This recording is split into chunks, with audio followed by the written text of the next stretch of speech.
محمد کا، میٹھا نام محمد کا، پیارا نام محمد کا، میٹھا نام محمد کا، ہر دل کو منور کرتا ہے، خیر سے دامن بھر۔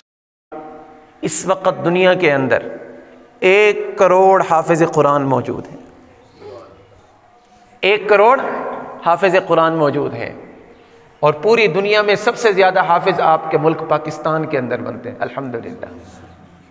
اور یہاں پر قرآن کی جو حفاظت کا انتظام ہے، یہ جو چھوٹے چھوٹے بچے قرآن پڑھتے ہیں نا، یہ اللہ کی آرمی ہوتی ہے۔ کیسے اللہ کی آرمی ہے کہ آگے 50 سال کا استاد کھڑا ہوا قرآن پڑھ رہا ہوتا ہے۔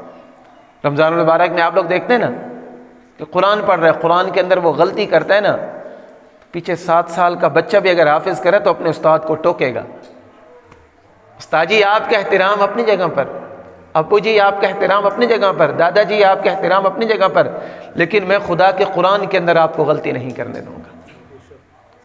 یہ اس زمانے کے اندر قرآن پاک نازل ہوا ہے جس زمانے کے اندر فصاحت، بلاغت، شعر و شاعری ان کا بڑا عروج ہوا کرتا تھا۔ مکہ مکرمہ کے اندر رسول اللہ صلی اللہ علیہ وسلم کی پیدائش سے 150 سال پہلے سے ایک بزم بنائی گئی، ایک محفل بنائی گئی جس کے اندر سالانہ مشاعرہ ہوا کرتا تھا، اور جس کے شعر اچھے ہوا کرتے تھے نا اس کو بیت اللہ کے اوپر ٹانگ دیا کرتے تھے۔ پھر پورا سال اس کا شہرہ رہتا تھا کہ یہ بڑا شاعر گزرا ہے بھائی، یہ پورا سال اس کی تعریف ہوا کرتی تھی۔ جب قرآن نازل ہوا تو اللہ رب العزت نے آپ علیہ الصلوۃ والسلام کی زبان مبارک سے مشرکین مکہ کو چیلنج کروایا کہ اے مشرکین مکہ جاؤ قرآن اس طرح کا لے آؤ۔ کوئی جواب نہیں دیا۔ فَأْتُوا بِعَشْرِ سُوَرٍ مِثْلِهِ، چلو ایسے کرو کہ تم قرآن پورا نہیں لا سکتے، 10 صورتیں لے کر آ جاؤ، اور اکیلے نہیں، اپنے شعراء کو ساتھ ملاؤ، اپنے بتوں کو ساتھ ملاؤ، جن کی تم پرستش کرتے ہو، جو قبیلے تمہارے ساتھ ہیں ان کو اپنے ساتھ ملاؤ۔ اس کا بھی جواب نہیں۔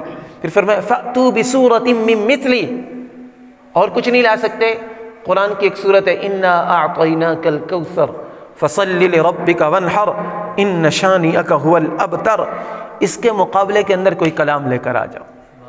جب یہ صورت نازل ہوئی تو بیت اللہ کے اوپر لکھ کر کھڑا دی۔ 3 سال یہ کھڑی رہی، 3 سال کے اندر مشرکین مکہ کے اندر یہ جرت نہیں ہوئی کہ اس کے مقابلے کے اندر کوئی کلام لے کر آئے، اور اس بات کا جواب نہیں دیا انہوں نے۔ 12,000 کا لشکر تیار کیا، 28 دن تک مدینہ کا محاصرہ کیا۔ جب اللہ کے نبی مدینہ منورہ کے اندر ہے، جب غزوہ خندق کا واقعہ پیش آ رہا ہے، 12,000 لشکر مکہ سے مدینہ لے کر جانا، ان کا خرچہ لگے، کتنا خرچہ ہوا ہوگا، سواری، بار برداری، کھانا پینا، سب کچھ۔ مدینہ کا محاصرہ کرنا، 28 دن تک وہاں پر بیٹھے رہے، کئی لوگ غرق ہوئے۔ پھر یہ فروری کا مہینہ تھا، سردی کے جاڑے کے دن تھے، آپ حضرات فضائل اعمال کے اندر پڑھتے ہوں گے، اور یہ حدیث کے اندر آتا ہے کہ سردیوں کے دن تھے جب اللہ کے نبی وہاں سے صحابہ کرام کو جاسوسی کے لیے بھیجا کرتے تھے۔ رات کو ایک تیز ہوا چلی، وہ بھاگ گئے وہاں سے، تو اپنا مالی خسارہ برداشت کیا، فوجیوں کے ساتھ شکست کھانا برداشت کی، لیکن ان کے اندر یہ طاقت نہیں تھی کہ قرآن کے مقابلے کے اندر کوئی کلام لے کر آ جاتے۔ اور کیسے لے کر آتے؟ اس قرآن کی حفاظت کی ذمہ داری میرے اللہ نے لی۔